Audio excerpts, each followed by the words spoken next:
this week's edition of The Israeli Show.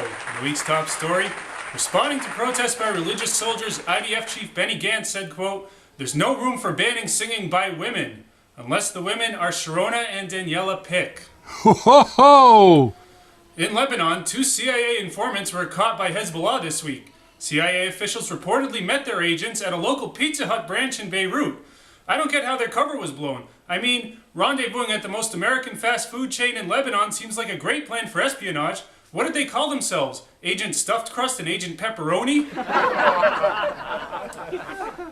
In the Jewish world, England's chief rabbi blasted the late Steve Jobs, blaming him for feeding Western consumerism, saying, quote, "We now have a culture of iPod, iPhone, iTunes, I. When you're an individualist, egocentric culture, and you only care about I, you don't do terribly well." In response, Apple unveiled the U-phone. A billboard for vodka in New York City was taken down for anti-Semitism.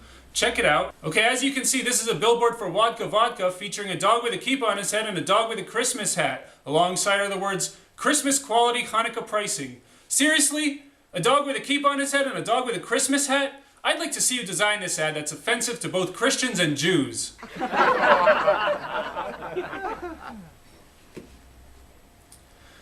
And finally in sports, in light of the NBA lockout, Israeli basketball star Omri Casspi returned to play for the Maccabi Tel Aviv team.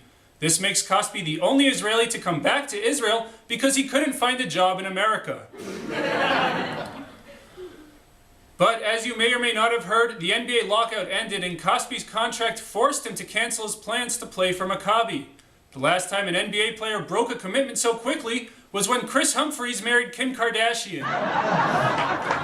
Thank you very much for watching this week's Israeli Show. I'm your host, David Sidman. Shalom.